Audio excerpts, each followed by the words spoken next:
Hola, gente de YouTube. ¿Cómo están? Bien. Excelente.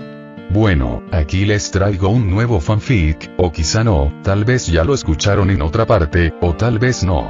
El link del fanfic estará en la descripción, así que vayan y apoyen al creador para que se anime a sacar más capítulos. Bueno, ya los dejo con el fanfic. Así que nos vemos en el próximo video, cuídense mucho y que Dios los bendiga con mucho dinero. Y si no quieren dinero, entonces con muchos bebés. Capítulo 218. Guerra de Troya. Con todo preparado, mi grupo estaba listo, mi inventario completo y mis objetivos bien definidos. Frente al tablón de anuncios, Andra, Tonks, Helena, Elise y yo nos despedíamos, listos para emprender nuestro viaje a la antigua Grecia. Lily, Petunia, Helen y Gemma nos veían partir. Petunia parecía a punto de quedarse dormida en cualquier momento. Los rituales fortalecedores estaban funcionando, pero también venían acompañados de un entrenamiento físico extenuante para maximizar sus efectos, y la pobre apenas podía mantenerse en pie. Nos despedimos, aunque noté que Tonks parecía algo confundida por la presencia de Gemma y su familiaridad conmigo, especialmente por ciertos gestos que hacía hacia su vientre. Tonks sabía que Gemma era una de mis mujeres, pero aún no conocía toda la historia. Lo descubriría en este viaje. Hice las últimas comprobaciones antes de partir, y luego desaparecimos de fuego. Aparecimos sobre un gran mapa del Imperio griego, donde varias zonas destacaban con marcadores luminosos. Aquí debíamos decidir de qué lado estar, los troyanos o los aqueos. Ya lo habíamos hablado antes, así que nos alineamos con los troyanos y, en un instante, aparecimos en una ciudad antigua, llena de gente y rodeada por grandes murallas. Era extraño ver a personas vistiendo túnicas antiguas, que nos miraban con miedo y asombro, no solo por nuestro aspecto tan diferente, sino también por la presencia de Elise. Aunque aún no se había establecido el estatuto de secreto nacional, ver un unicornio, especialmente uno tan imponente, era algo realmente raro. Nuestras identidades estaban establecidas como magos viajeros contratados como mercenarios para defender Troya del inminente peligro que la acechaba. Los adivinos locales habían predicho que en un mes ocurriría una catástrofe, y habían solicitado ayuda de todos lados. Nosotros éramos parte de esa ayuda. Teníamos una residencia provista por el rey Príamo como todos los magos que se unían a su causa, así que al menos el alojamiento estaba cubierto. Contábamos con un mes para prepararnos para la guerra y desarrollar mis demás planes. Lo importante para mí no era ganar la guerra, sino entender cómo funcionaban estas misiones, explorar sus límites y, además, usar esta oportunidad para ayudar a Helena con su condición. Nos establecimos en la ciudad, donde, además de los otros magos, la mayoría del pueblo nos trataba con una mezcla de reverencia y miedo, viéndonos casi como seres divinos. Conocimos al propio rey Príamo y a los magos que lo acompañaban, participando en reuniones junto a otros mercenarios, listos para la guerra. Durante este mes de preparación, establecí los mejores círculos rituales que pude permitirme con los recursos que traje, además de algunos materiales donados por el rey y otros que conseguí intercambiando con otros magos de la época. Quería tener todo listo para cuando llegaran los invasores. Por eso elegimos Troya. Aunque terminaría en desventaja en algún momento, en el inicio nos brindaría suficiente protección para hacer los preparativos. Estando aquí, con todo mi poder, pude crear varios clones para trabajar de forma continua, sin tener que repartirlos en diferentes lugares y ocupaciones. Solo necesitaban concentrarse en esta ciudad. En cierto sentido, este viaje era una especie de vacaciones para mí. Solo tenía que concentrarme en matar griegos y no preocuparme por tantos proyectos al mismo tiempo. Así fue como las chicas y yo experimentamos una auténtica vida antigua, aunque con magia no era difícil asegurar ciertas comodidades. La mayor parte del tiempo la pasábamos trabajando, entrenando o, bueno, follando. Fue más o menos así. Y Gemma está embarazada de mi hijo. ¿Red qué? Tonks, follando a Tonks, sin darle tiempo a quejarse. Tonks se levantaba por las mañanas con el cuerpo magullado por el sexo salvaje, cojeando hasta mí. ¿Cómo que está embarazada? Tonks me miraba con reproche al despertar. Tonks. Sí, sé que era cobarde enfrentar el problema de esa manera, agotándola hasta el punto de casi inducirle un coma para que dejara de quejarse. Pero sinceramente, no sabía cómo manejarlo. Continué así hasta que estuvo tan exhausta que tenía ventaja en nuestras negociaciones. Tonks no estaba feliz, y lloró un poco mientras se desahogaba, tal vez dudando de lo nuestro. No lo sé. Hice todo lo posible para calmarla. Se tomó su tiempo. No me hablaba, pasaba la mayor parte del día fuera de la casa y solo regresaba para dormir, aunque puede que incluso intentara encontrar otro lugar donde quedarse. No quise insistir demasiado, aunque pedí a Andra que la vigilara cuando yo no podía. Este asunto retrasó un poco mis planes, pero Tonks era más importante. Una masacre puede suceder en cualquier momento, pero mi chica de cabello de chicle es única. La guerra llegó. Desde las altas murallas, observaba cómo los barcos se acercaban a las costas. Los ejércitos de ambos bandos se preparaban para el combate, y la batalla era inminente. Sin embargo, aún no era nuestro momento de actuar. Primero luchan los mortales, y luego entran los magos, como aprendí en las reuniones previas. Flechas, piedras y fuego llovían desde las murallas, mientras en el suelo los hombres se mataban entre sí con espadas y lanzas. El olor a sangre y putrefacción empezaba a llenar el ambiente. No esperaba ver una escena así. El mundo mágico no tiene suficiente población para una guerra de esta magnitud, y observar a personas caer una tras otra resultaba, al menos, inquietante. Aunque no éramos muchos, los magos en el campo de batalla éramos como máquinas de matar, puntos focales en las filas del ejército. En esta época, las varitas mágicas no eran tan comunes ni accesibles como en mi tiempo, y se podía ver a distintos magos usando medios y métodos muy variados. Cuando llegó nuestro momento de entrar en combate, sentí la verdadera emoción de una lucha de gran escala. Corrí entre las tropas, deslizándome en mi forma líquida, reformándome espontáneamente para lanzar hechizos explosivos contra las grandes masas de soldados enemigos que se acercaban. Esquivaba los hechizos elementales que otros magos lanzaban al notar mi presencia. Era una espina en sus costados. Versátil, escurridizo y letal. Pronto, me gané el apodo de Eritron Kakon o algo similar. Dejé mi huella en esta guerra, pero no fui el único. Si Elise no era mi montura, entonces era una fuerza devastadora en las líneas enemigas. Fuerte, rápida y poderosa, rompía formaciones con facilidad. Hubo quienes se atrevieron a mirarla con deseos de capturarla, quizá el unicornio más imponente que jamás habían visto, pero ese error terminó en una carnicería. Nadie toca a los míos. La masacre que desató causó tal conmoción que casi provocó un ataque por parte de los propios troyanos, quienes nos consideraron traidores. Sin embargo, comprendieron que era mejor tenernos como aliados en lugar de enemigos. Andra también destacó, aunque no tanto en la batalla, sino en la política. Su encanto y habilidad diplomática ayudaron a asegurar aliados importantes, lo que también nos ayudó a salir de ese problema con los troyanos. Quizás Tonks fue la que menos sobresalió. Seguía molesta conmigo y evitaba acercarse, pero aún así luchaba, quizá buscando liberar las emociones negativas que llevaba dentro. Pasaron los primeros meses de guerra, y, con el tiempo, Tonks terminó calmándose. Una noche, después de una batalla, se unió a los soldados en un descanso, donde bebió más de la cuenta. Algunos hombres intentaron acercarse, tratando de seducirla. Aunque nadie se atrevió a obligarla, hacían todo lo posible por ganarse su interés. Fue entonces cuando aparecí, arrancando cabezas a cualquiera que pusiera sus ojos en ella, justo delante de sus ojos. Digamos que esa segunda masacre quedó grabada en su mente. Me miró con asombro y miedo, como si fuera una bestia sedienta de sangre. Después de deshacerme de sus pretendientes, la tomé allí mismo, furioso de que alguien intentara quitarme lo que es mío y de que ella estuviera tan ebria que casi lo permitía. Con el suelo cubierto de sangre, tierra y sudor, hicimos el amor entre los cuerpos destrozados de aquellos que habían osado acercarse.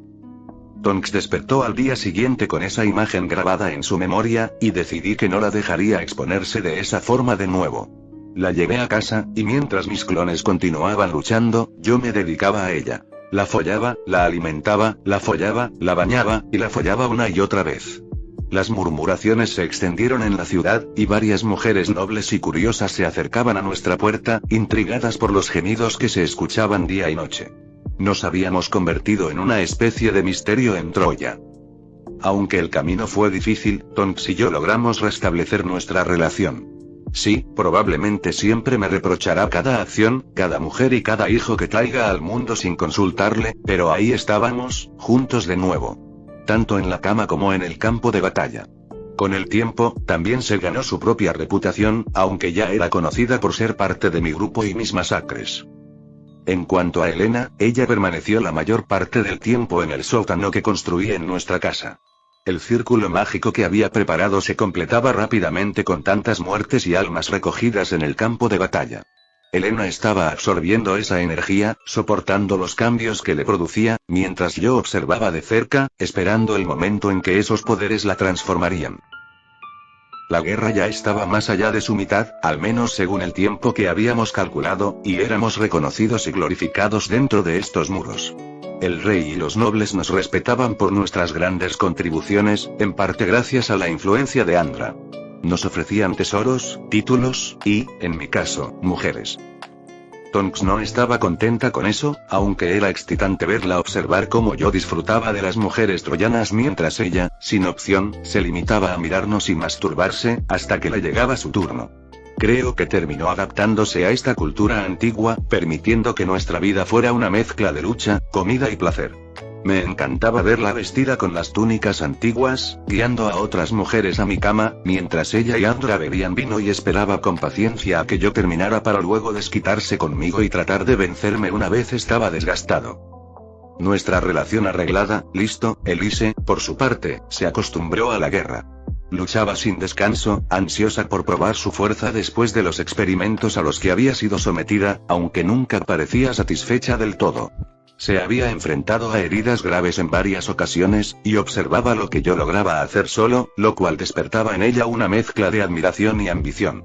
Cuando regresemos, seguramente querrá seguir experimentando para fortalecerse aún más. Elise confieme.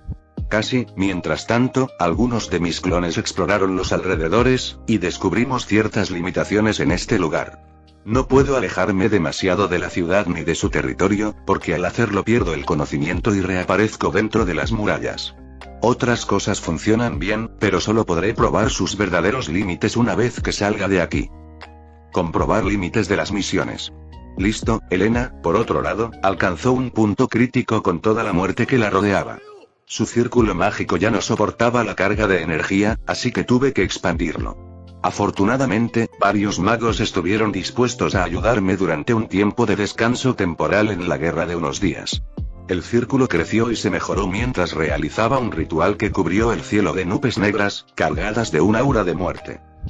El rey, al descubrirme, pensó que estaba realizando una gran magia para derrotar a los invasores y ordenó que todos colaboraran conmigo. Así, con la ayuda de casi 2000 magos, realicé un ritual de enorme magnitud, usando mi magia como catalizador para abrir una pequeña fractura entre el mundo de los vivos y el de los muertos. Extraí del otro lado el alma de Elena, fusionándola y fortaleciéndola con su fantasma y el poder de la muerte para transformarla. Cuando el rey descubrió la verdadera naturaleza del ritual, quedó atónito y casi ordenó nuestra ejecución al darse cuenta de que mi magia no tenía nada que ver con la guerra y había gastado muchos recursos en ello.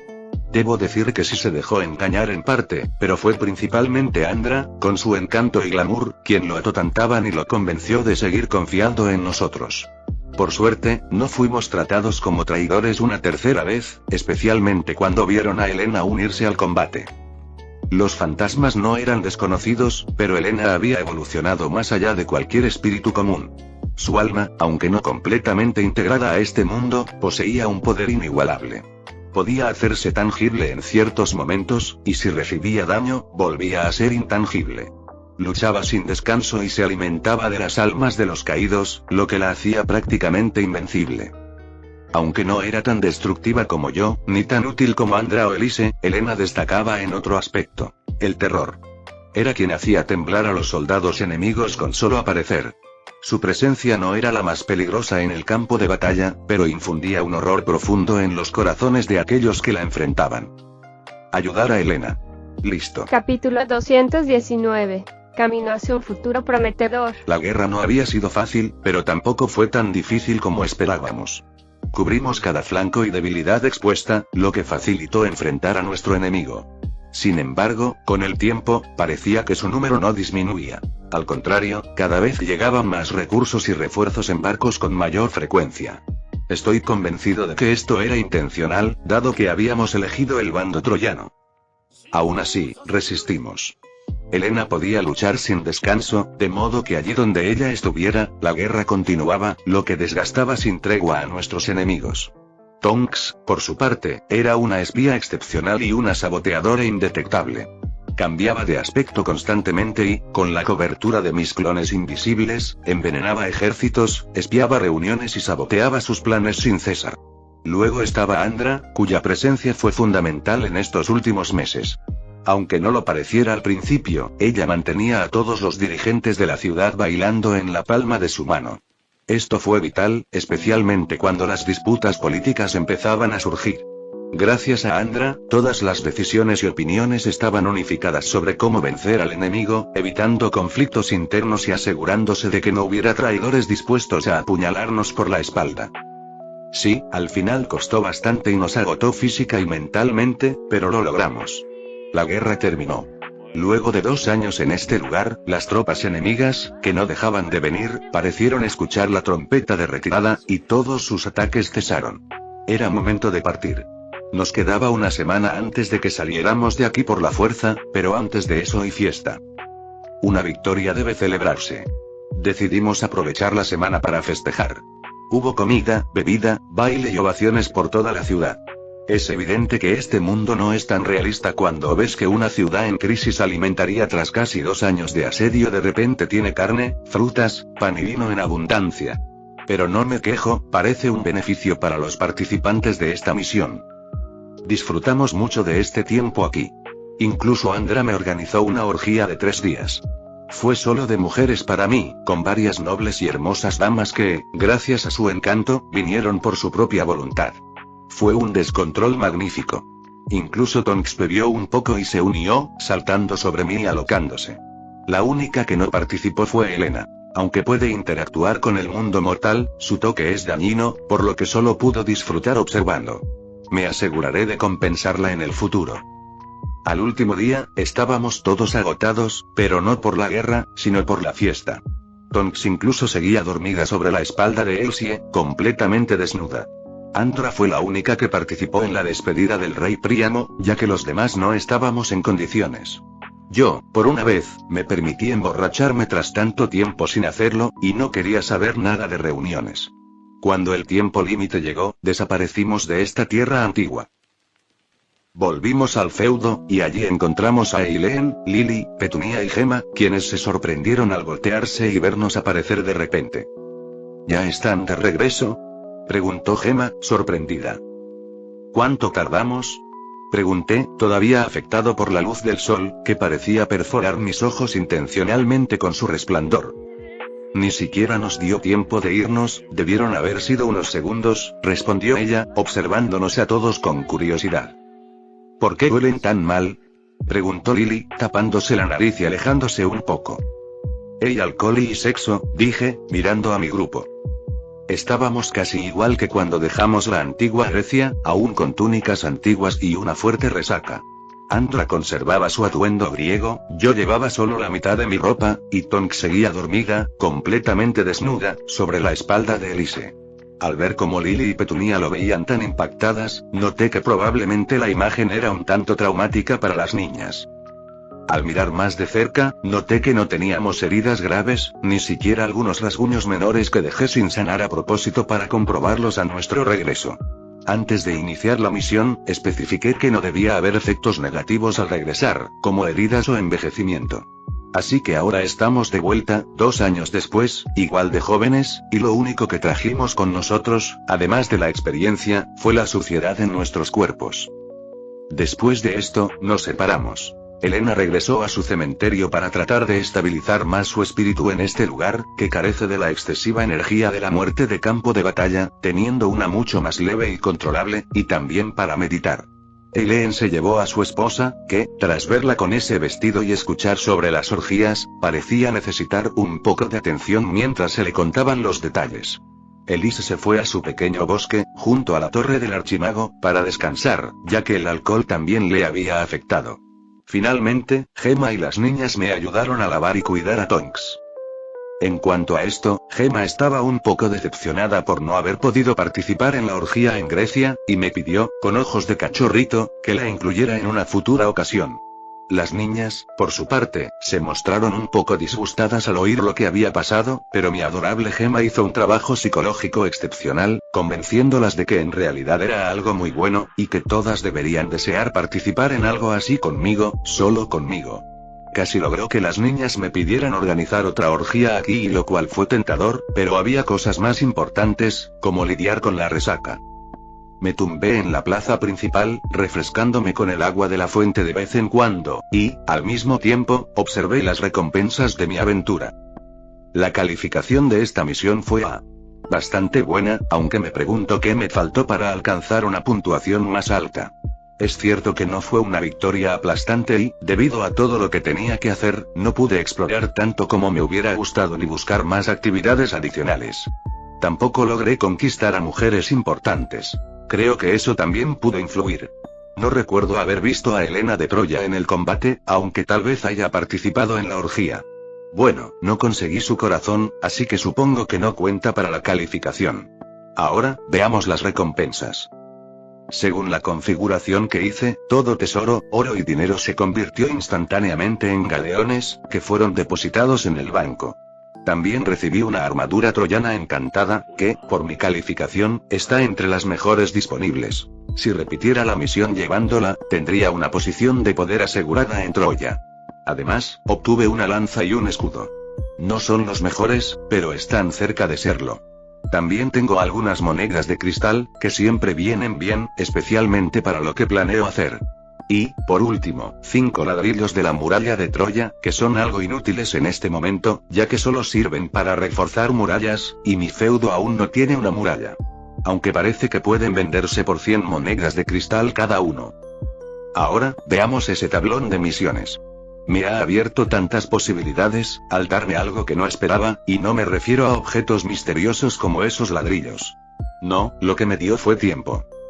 Al revisar la misión mensual en el tablón, noté dos cosas. Primero, un aviso indica que la misión Guerra de Troya tiene un tiempo de recarga de 1 año antes de poder volver a aparecer en el tablón de forma random. En segundo lugar, puedo gastar 1000 galeones para activar una nueva misión mensual y reemplazarla ya completada, sin tener que esperar hasta el cambio gratuito del primero del siguiente mes. Sin embargo, el costo se duplicará cada vez que use esta opción en el mismo mes. Está claro que, si quiero maximizar las recompensas, debo mejorar el tablón. Observé las posibles mejoras y encontré las siguientes. Puedo agregar una misión diaria adicional por 100 monedas de cristal, luego 200 por la segunda, 300 por la tercera, hasta un máximo de 10 misiones diarias. Además, puedo gastar 5,000 monedas de cristal para hacer que las misiones diarias sean repetibles una vez, o 10,000, 15,000, 20,000 y hasta 50,000 monedas para que sean repetibles 3, 4, 5 veces o ilimitadamente, aunque solo hasta 5 veces por persona. Luego, puedo desbloquear misiones semanales por 1,000 monedas de cristal cada una, incrementándose en 1000 con cada misión adicional hasta un máximo de 5. Estas misiones semanales también son repetibles, pero solo hasta 3 veces por persona y en días distintos. También puedo agregar misiones mensuales, hasta un máximo de 3, por 10,000 y luego 20,000 monedas de cristal. Estas no son repetibles en el mismo mes. Finalmente, puedo gastar 100,000 monedas de cristal para añadir una misión anual. Hasta aquí llega el límite de mejoras actuales del tablón. Creo que podría mejorarlo aún más, pero por el momento no tengo fondos suficientes. Apenas gané 400 monedas de cristal en la última aventura. Afortunadamente, hay opciones que no requieren obligatoriamente monedas de cristal. Algunas se pueden activar con galeones, como recargar misiones, cambiar misiones o reducir el tiempo de recarga entre ellas. Aunque no es tan beneficioso, podría ser útil y ahorrarme algunas monedas. Probé recargar una nueva misión mensual y apareció otra disponible, aunque esta vez ya no era en Troya. Esta misión es distinta. Dura menos y no es una guerra, sino una misión de escolta. Parece que hay que ayudar a una caravana a cruzar un pantano peligroso. Está bien, aunque no era exactamente lo que buscaba. No estoy seguro si quiero seguir gastando mis galeones en recargar misiones hasta que aparezca una que realmente me convenga. Por ahora, dejaré las cosas así hasta terminar mi trabajo con las arañas. Aunque, pensándolo bien, aprovecharé algunas características de mis habilidades, que son compatibles unas con otras. Pensé en utilizar a mi gente para trabajar en esto, pero sería un desperdicio quitarles tiempo cuando puedo usar mano de obra barata y, de paso, ganar algo de dinero. La idea me emocionó tanto que casi olvidé el efecto del alcohol.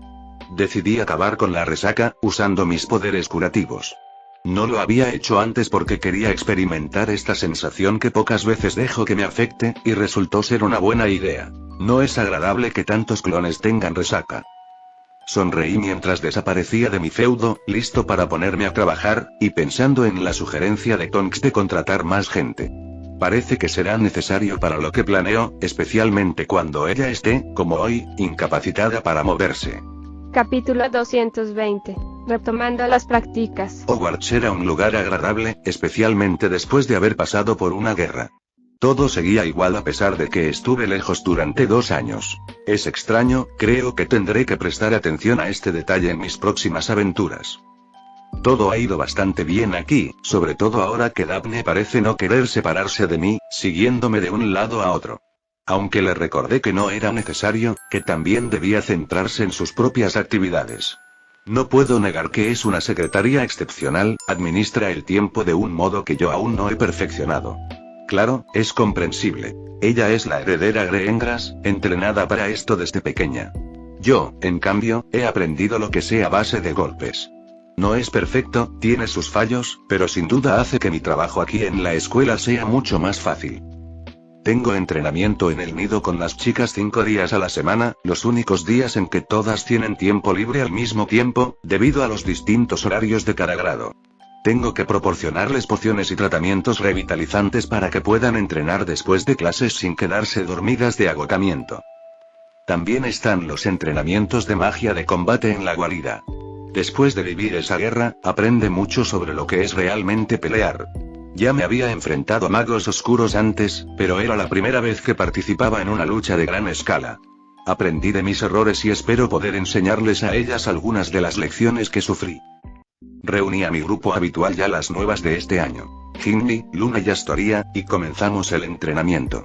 Empezamos con ejercicios físicos, luego un repaso de hechizos ofensivos y defensivos, y por último, el entrenamiento real, que las chicas odiaron, especialmente aquellas con menos habilidad para esquivar.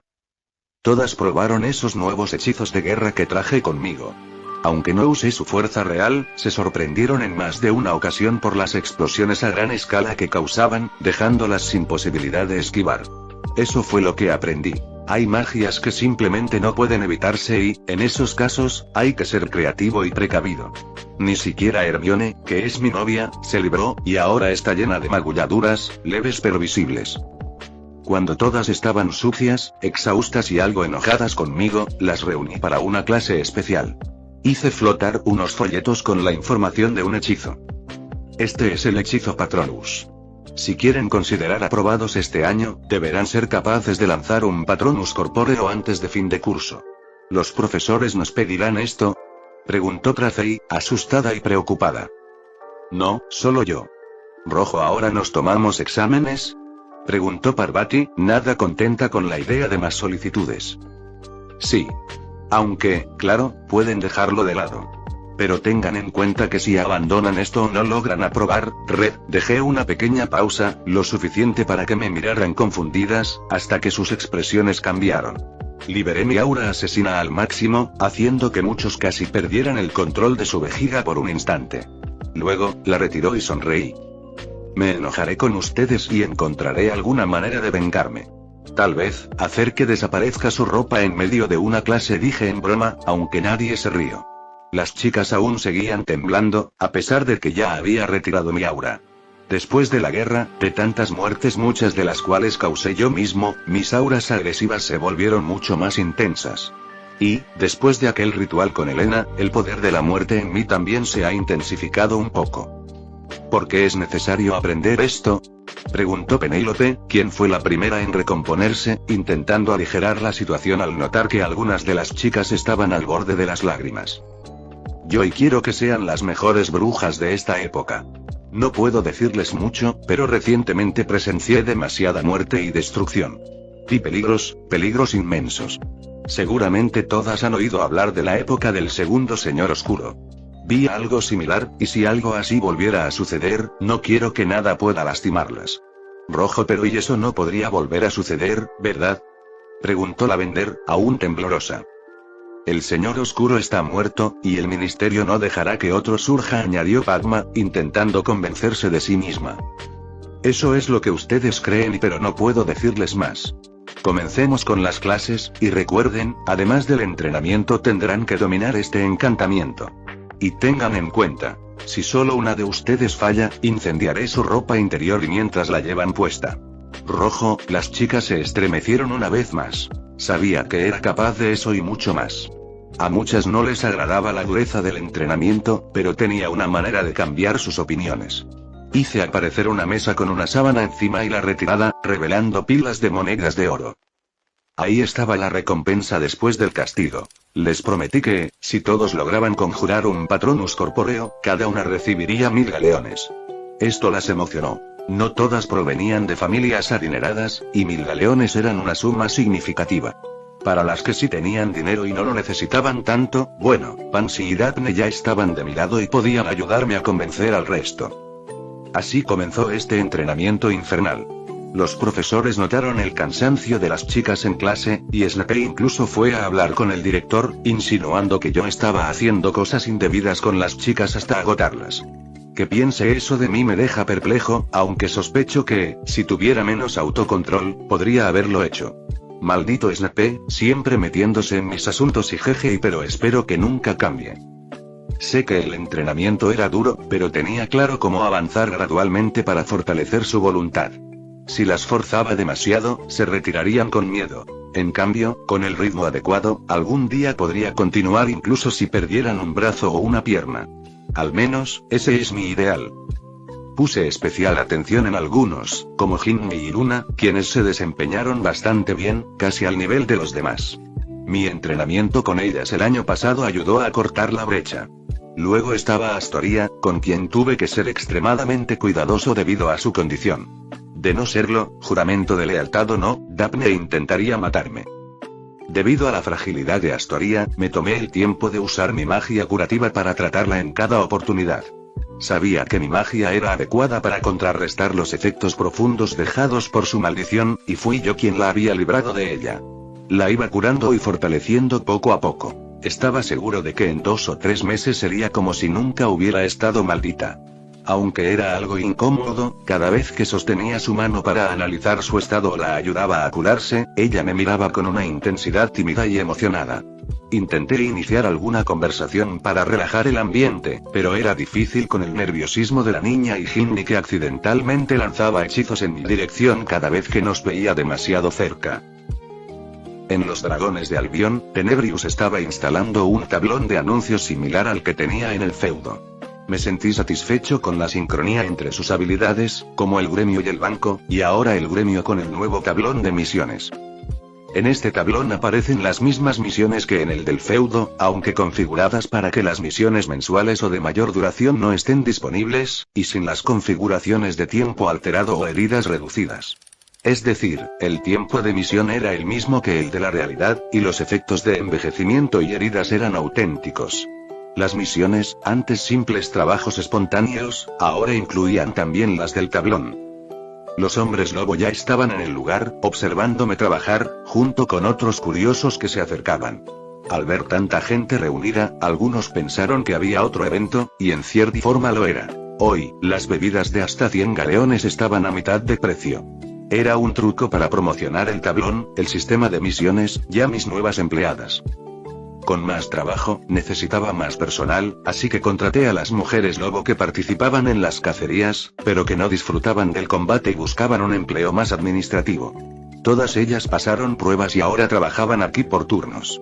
Además, rejuvenecí el aspecto de algunas para hacerlas más atractivas y llamativas, algo que muchas de ellas apreciaron incluso más que el trabajo en sí, y provocó que otras también quisieran postularse. Había vendido ladrillos por monedas de cristal y, con las ganancias, mejoré el tablón. Ahora tenía 5 misiones diarias y una semanal, accesibles tanto desde aquí como desde el feudo, aunque los pagos estaban restringidos. Las recompensas no se recibieron directamente como en mi caso. En su lugar, yo retenía una ganancia. Las mujeres lobo en los mostradores se encargarían de pagar las misiones, tanto las del tablón como otras que se ofrecieran. Sin embargo, solo pagaron el 50% de la recompensa total. De este modo, generaba ingresos constantes sin que mi gente desperdiciara su tiempo, a la vez que mejoraba la reputación de mi negocio. Muchos se sorprendieron por las recompensas, ya que algunas misiones resultaban bastante sencillas. La curiosidad aumentó cuando Lupin, como líder de los hombres lobo, dio un paso al frente y ganó ser el primero en intentarlo, desapareciendo ante todos. Hubo un murmullo de asombro, que apacigué, pidiéndoles paciencia. Al cabo de 2 horas, Lupin regresó, completamente empapado, cubierto de barro y con algunas plantas acuáticas adheridas a su ropa. Lupin parecía aliviado de haber vuelto, y sus palabras revelaron a los presentes lo que había enfrentado. Había tenido que cazar un enorme cocodrilo con resistencia mágica, no mucha, pero un joven mago tendría problemas con él. Explicó que tardó tanto porque había tenido que buscar al cocodrilo en una pequeña selva pantanosa. Trajo una parte de la cola del animal como prueba, y todos miraron, asombrados, mientras él les explicaba qué proporción de la cola representaba esa sección.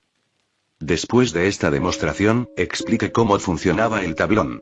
Les comentó que era similar a un traslador, pero solo para un grupo de misiones que cambiarían cada día. Luego llevé a Lupin al mostrador, donde presentó la cola del cocodrilo.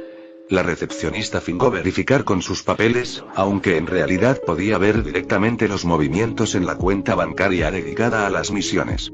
Les otorgué acceso para ver los ingresos de la cuenta, pero con permisos de extracción limitados. La recepcionista le entregó a Lupin una bolsa con monedas, y él rápidamente invitó a bebidas a la mitad de precio para sus amigos. Mi estrategia para atraer atención funcionó, y pronto más personas querrían intentarlo. Los más valientes, tentados por las suculentas recompensas, se animaron a participar. Mientras tanto, continué promocionando el sistema, explicando que podían vincular sus misiones a su cuenta bancaria con nosotros, para que los pagos llegaran directamente sin revelar cuánto dinero ganaban, protegiéndose así de posibles ladrones. Una publicidad 2x1. El lugar continuó animado hasta la tarde. La mayoría de quienes aceptaron misiones regresaron. Algunos confundidos, otros satisfechos y otros decepcionados. Había misiones de todo tipo, desde cortas y sencillas hasta largas y complejas, lo cual generó gran entusiasmo. Algunos se desilusionaron al no poder participar y miraban con envidia a los que recibieron su pago. Solo una persona falló su misión, lo que permitió a alguien más resolverla, provocando que el primero recibiera algunas burlas y ayudando a crear un ambiente competitivo. Capítulo 221. Problemas en el gremio. El lugar conocido como los Dragones de Albion estaba más animado de lo habitual. Las misiones fueron llamativas y, aunque se agotaron pronto, la afluencia de personas no cesó. Algunos visitantes se quedaron luego de presenciar el espectáculo, mientras otros llegaron atraídos por los rumores que se esparcieron. Sin embargo, ya no había misiones disponibles. Tonks apareció poco después, con un aspecto algo desaliñado, un aire de quien apenas ha salido del sueño y un andar incómodo. Su presencia llamó la atención de los presentes, en especial de aquellos que ya la conocían. Su apariencia provocó algunos murmullos y burlas, pero ella estaba demasiado concentrada en llegar a su puesto, probablemente con la intención de tomar una siesta sobre el mostrador. Vaya, parece que alguien tuvo una noche complicada, se burló uno de los clientes, en un tono lo suficientemente alto para que ella lo escuchara. Tonks, sin detenerse, se dirigió a su mostrador. Pero lejos de ignorar el comentario, respondió con una actitud despreocupada y una sonrisa indiferente pero levemente burlancia. Perdona mi aspecto, dijo mientras levantaba la mano y le mostraba el dedo medio. Anoche, mi hombre me cogió como la perra que soy toda la noche. Con eso, continuó su camino hasta su asiento. Ya sentada, soltó un suspiro de alivio al desplomarse sobre la mesa, como si estuviera al borde de quedarse dormida. No pude evitar reír ante la escena, y el cliente que había lanzado el comentario parecía molesto por la respuesta recibida mientras que otros se burlaban de él. Para otros jefes, algo así podría considerarse muy poco profesional, pero a mí no me importaba. Tonks es, al fin y al cabo, mi Tonks, y nada está por sobre ella. Es cierto que, desde que regresamos de esos 2 años en Troya, ella ha cambiado mucho. Situaciones como esta ya no le afectan, y responde con comentarios afilados sin temor a las consecuencias. Su confianza ha crecido, al punto de haber perdido cualquier rastro de vergüenza y timidez, aunque nunca fue la persona más recatada en un principio. Nuestra intimidad también se volvió algo de dominio público gracias a ella. Después de esos años con orgías y otras locuras, ella habla de nuestras vidas sexual con naturalidad, como lo hacía en ese momento con un grupo de brujas que se le acercaron para charlar. Tonks, aunque cansada, parecía disfrutar contándoles detalles con toda franqueza, incluso creo haberla visto levantar su túnica para mostrar el mal estado de su coño por el sobreexceso de sexo, provocando miradas de envidia entre sus oyentes, que de vez en cuando se dirigían también hacia mí. Algunos otros clientes, además de hablar con ella, también intentaron entablar conversación conmigo. Me preguntaban sobre las misiones, sobre el negocio, la vida, y cuál era el secreto para dejar a Tonks en ese estado demacrado. Sin embargo, yo no tenía tanto tiempo para socializar, ya que, en su descanso, debía ocuparme de gran parte del trabajo junto con las nuevas empleadas. En conclusión, el negocio fue un éxito, y la atmósfera estuvo más animada que nunca, pero sin estar tan atareados como al principio, en gran parte gracias a las nuevas incorporaciones del negocio. El día después de haber instalado el tablón de misiones, el negocio tuvo una mañana mucho más concurrida que en jornadas anteriores. Los rumores se habían esparcido rápidamente, y muchas personas querían probar esta nueva atracción.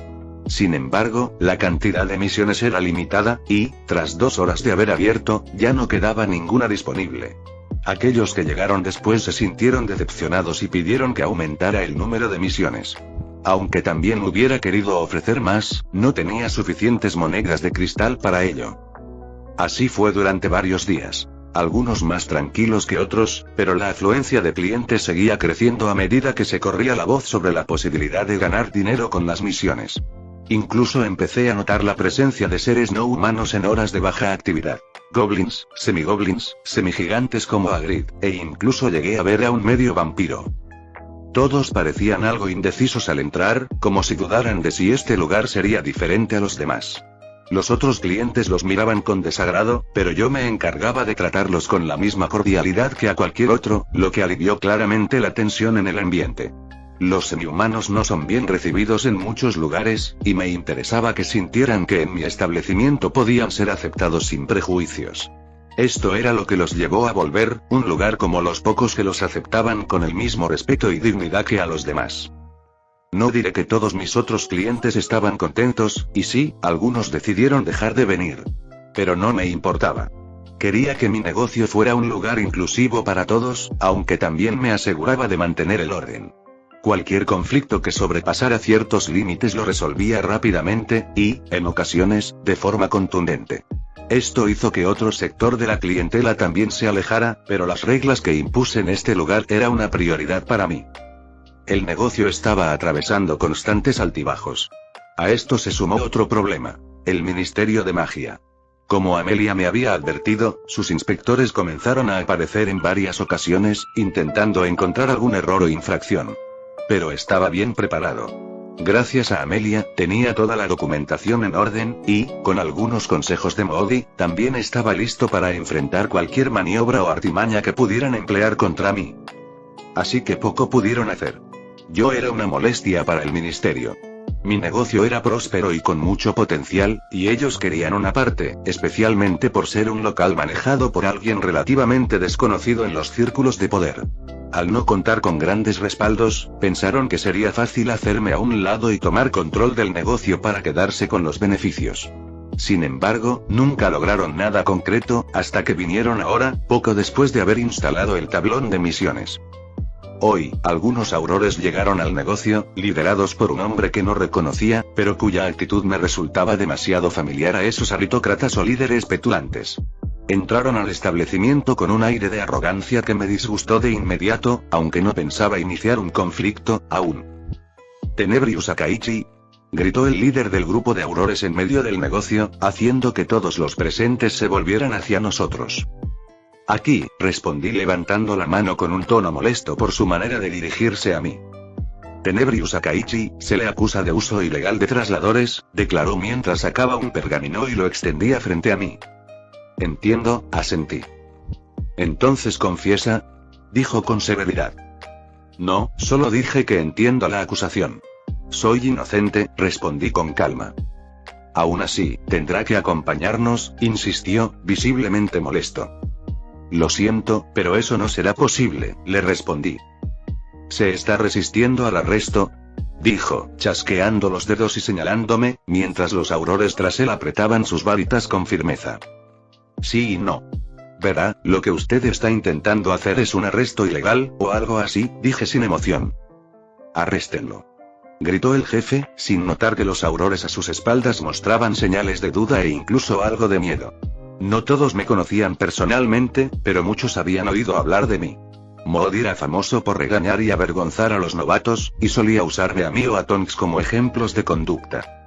No creo que quieran hacer eso, dije, sosteniendo mi varita y golpeándola suavemente contra la palma de mi mano.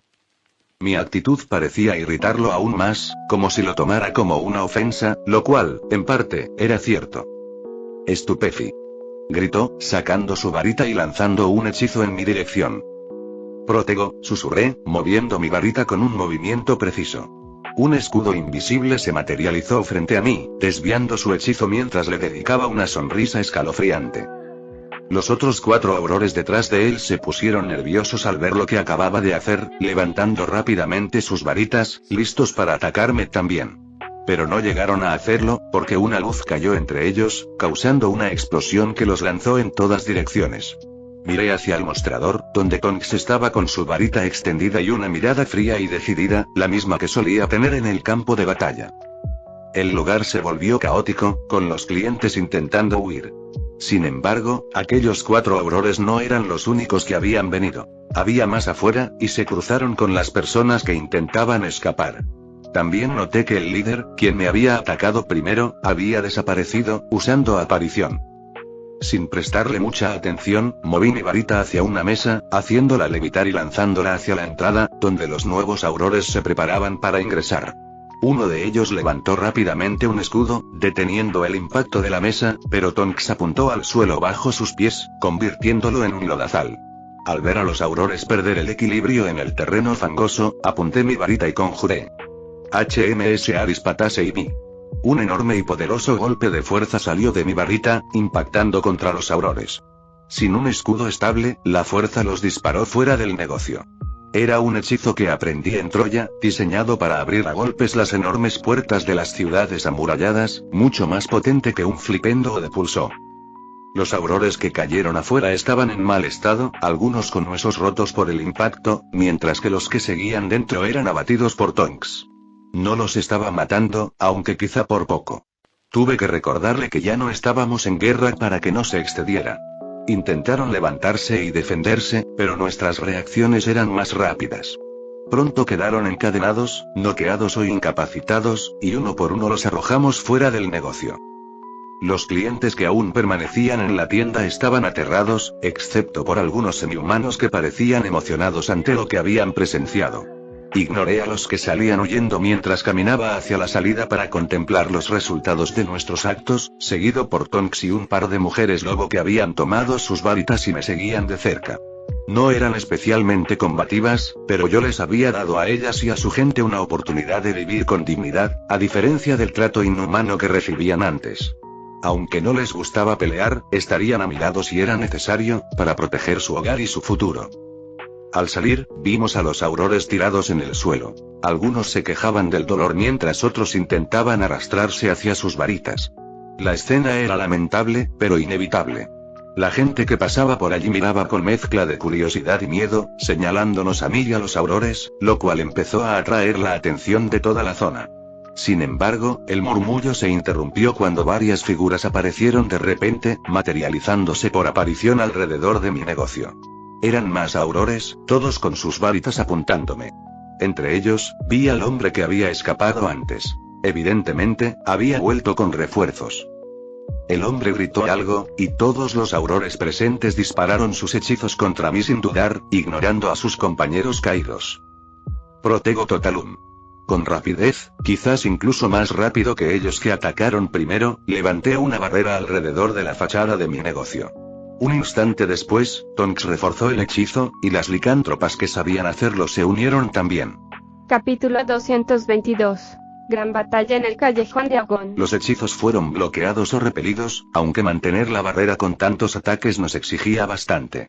Aún así, logramos salir ilesos antes de disiparla, ya que consumiría demasiada energía si la manteníamos activada por mucho tiempo. No creo que quieran seguir con esto. No beneficiará a nadie, dije en voz alta, para que todos pudieran escucharme. Detengan a ese loco, ha atacado a personal del ministerio. Gritó el irritante hombre a los aurores, acompañado por otros individuos que, a juzgar por sus vestimentas, no eran aurores. Reconocí varios rostros conocidos entre ellos, algunos de los cuales parecían dudar ante sus órdenes. Sin embargo, las órdenes eran órdenes. Los aurores miraron a sus compañeros heridos en el suelo y, sin cuestionar si éramos culpables o inocentes, levantaron sus varitas contra nosotros. Parece que esto no terminará pacíficamente. ¿Lista para una gran jugada, mi amor? Le sonreí a Tonks. Esto va a ser demasiado fácil, respondió Tonks con confianza. Aunque sabía que sería difícil por su número, no mostraba el menor temor. Bien, chicas, ustedes quédense adentro. Si quieren ayudar, ataquen desde las ventanas. Y no quiero muertos, ni de su lado ni del mío, dije a las mujeres lobo, mientras estiraban mis hombros y muñecas. Ríndanse. Exigió uno de los aurores, quien parecía ser un verdadero líder, no como los otros. Lo siento, pero tengo que defenderme cuando me atacan, respondí, inclinándome ligeramente en un gesto teatral mientras susurraba suavemente. Nebulous. La niebla se expandió rápidamente desde mi posición, cubriendo el área. Los aurores reaccionaron al instante, lanzando hechizos contra la bruma, mientras algunos intentaban disiparla. Los rayos de sus hechizos atravesaban el humo sin obtener respuesta, aumentando su ansiedad. Aunque no podía mostrar con Tenebrios una de mis mayores fortalezas, la magia de sangre, para no revelar mi identidad, eso no me impedía potenciar mis hechizos con ella, logrando que la niebla se mantuviera firme. Los aurores detuvieron su ataque, esperando alguna señal, listos para defenderse o reanudar el combate.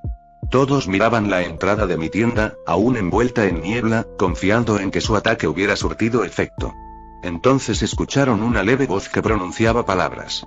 Aunque sonaba suave, llevaba consigo un aura aterradora. Esfirimou hmagia atmon dhg. 6 mos. Tenebrius, la voz débil y resonante los hizo reaccionar. Comenzaron a atacar de nuevo en un intento preventivo, pero en el momento en que terminé el conjuro y apunté mi varita al suelo, todos perdieron de vista su objetivo. Una onda de impacto se extendió por el suelo, haciéndolo temblar y lanzándolos a todos varios centímetros en el aire, logrando que muchos cayeran al suelo. Fue en ese instante que la cohesión de los aurores se quebró, y desde la niebla emergieron varios hechizos hacia ellos. Incarcerus. Petrificus totalus. Stupefi. Depulsó. Varios de los aurores, vulnerables por la sorpresa y la confusión, fueron incapacitados antes de que la mayoría pudiera recomponerse y reanudar la batalla.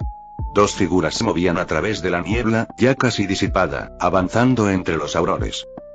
Muéstrenme si son dignos de enfrentarse a mí, grité, llamando su atención y convirtiéndome en un blanco evidente. Una serie de hechizos fue dirigida hacia mí, pero los esquivé rápidamente mientras levantaba una barrera de protección, sonriendo, ya que no era yo de quien debían preocuparse. Solo era una distracción. Tonks, quien había adoptado la apariencia de uno de los aurores caídos dentro de la tienda, se infiltró en una posición central entre varios de ellos y, entonces, levantó su varita. Meteora Sidera Breche y conjuró. El polvo del suelo comenzó a elevarse en torno a la punta de su varita y se transformó en astillas de metal que explotaron con fuerza en todas direcciones. La explosión de astillas fue devastadora para los aurores cercanos, quienes fueron golpeados y lanzados hacia atrás contra sus compañeros. Este era un hechizo excelente contra grandes grupos, aunque también peligroso para aliados, ya que no distinguía entre enemigos y amigos y lanzarlo sin que tus compañeros sean conscientes de eso era un gran error. Aprovechando la distracción creada por el ataque de Tonks, reanudé el ataque, lanzando una ola de fuego hacia ellos antes de moverme a otra posición para seguir atacando. Tonks y yo teníamos una excelente coordinación tácita, y fácilmente nos reunimos y retrocedimos hacia el negocio. Allí continuamos defendiendo y atacando, ella cubriéndome mientras yo preparaba otro de nuestros hechizos bélicos a gran escala, listos para seguir combatiendo en conjunto. Esos hechizos que aprendimos en la guerra resultaban ahora bastante útiles, enfrentándonos a grandes números. Sin embargo, sus deficiencias eran evidentes, así como las razones por las que no perduraron hasta nuestros días. Eran largos y tediosos, tanto en los movimientos de varita como en la conjuración, además de requerir un alto consumo de energía. Si no fuera porque estaba usando mi magia de sangre como un sustituto de magia y contaba con una reserva mucho mayor que la de los magos comunes, no podría mantener este ritmo. Por eso, era yo quien principalmente los utilizaba, mientras que Tonks se enfocaba en los hechizos actuales la mayor parte del tiempo. La intensidad de nuestra lucha atrajo demasiada atención y pronto llegaron más aurores y otros individuos. La presión sobre nosotros creció, pero en lugar de detenernos, nos impulsaba a usar magia cada vez más poderosa, aunque peligrosa. Tonks y yo nos volvíamos más salvajes, con heridas visibles en nuestros cuerpos, pero aún luchando. Creo que ver las heridas en el cuerpo de Tonks me hacía perder la razón cada vez más, activando la ira involuntariamente. Que el manto de Atón me cubra, sus llamas purificarán a los impuros. El fuego divino quemará esta tierra, conjuré, pronunciando un hechizo de origen egipcio, uno de los pocos que había aprendido. Era como una versión arcaica del protego diabólica, aunque las llamas tenían un color más natural, quizás más amarillento, y el fuego me rodeaba como un manto, haciéndome parecer envuelto en llamas. De hecho, creo que este hechizo probablemente derivaba de una versión aún más antigua centrada en el fuego de Ra. Cubierto de fuego y con una figura aterradora y casi sagrada formándose sobre mí, me convertí en un blanco aún más visible. Con movimientos de varita, lanzaba lenguas de fuego que se extendían, quemando a varios enemigos. La lucha se volvía cada vez más brutal. Aunque mi movilidad era menor, causaba mucho más daño. En medio de todo esto, no me di cuenta de que varios conocidos habían llegado, atraídos por el alboroto. Principalmente Fulge, quien apareció con más hombres y ordenó que me detuvieran. Sin embargo, también apareció Moody, con una expresión llena de rabia. «Chico. ¿Te has vuelto loco? ¿Qué estás haciendo?», gritó el anciano paranoico desde la distancia. «Hola, Moody», respondí, sin dejar de lanzar fuego sobre los aurores. «Solo estoy acabando con una insurrección». «¿Qué insurrección?», preguntó, entre furioso y confundido. «Esta. ¿No ves? Nos están atacando», respondí, algo agitado mientras esquivaba y quemaba los ataques que me lanzaban. «Detente ya», gritó Moody, sacando su varita. «Tenebrius, detente», gritó Amelia, quien también había llegado. «Lo siento, pero no puedo. Hay mucha gente aquí que quiere matarme, y si les doy la oportunidad, lo harán. No puedo detenerme hasta que ellos se detengan», respondí. «Paren todos», ordenó Moody. «Bajen sus varitas». Creyendo que yo me detendría si los demás lo hacían, para intentar descubrir qué estaba ocurriendo. «Sigan atacando. No deben darle oportunidad de escapar», gritó Fuge. «Ministro». Se volvió Moody, molesto. «¿Qué está haciendo? No debemos dejar que este criminal se salga con la suya. Debemos acabarlo», respondió Fuge, ordenando continuar el ataque. «Detenga esta pelea», exigió Moody, irritado, especialmente al ver la cantidad de heridos entre sus hombres. «Ministro, debe detener esto», dijo también Amelia. «No puedo hacerlo. Esta persona es un criminal muy peligroso. Mire lo que ha causado. Debe ser detenido ahora mismo, sin darle ninguna oportunidad de escapar», insistió Fuge, desde una posición segura, protegido tras la fuerza de combate. «Finite incantatem». Se escuchó una voz poderosa, y una onda de magia recorrió el lugar, deteniendo todos los hechizos, incluyendo mi manto de Atenatón, aunque con cierta dificultad. Todos se detuvieron, reconociendo esa voz y girándose hacia su dueño. Dumbledore, con la varita de la muerte en mano, acababa de lanzar un hechizo a gran escala y ahora avanzaba lentamente hacia el centro de la escena. Nadie alzó sus varitas, ni siquiera yo. El lugar volvió a una calma repentina que aproveché para ver el estado de Tonks. La abracé, notando su debilidad y su piel pálida, con sangre fluyendo de uno de sus costados. Rápidamente, empecé a usar hechizos y pociones para sanarla, junto con mi magia de sangre para curar sus heridas, que eran difíciles de tratar por la influencia mágica. «Dumbledore», exclamó Fuge, sorprendido. «Qué bueno que has llegado. Ahora no tenemos de qué preocuparnos. Detén a ese loco. Debe ir a Azkaban por todo lo que ha causado», gritó altivamente, señalándome. Pero Dumbledore no respondió. Solo observaba los resultados de la batalla. ¿Qué demonios está pasando aquí, chico? Me gritó Moody, acercándose con su inconfundible pata de palo resonando en cada paso.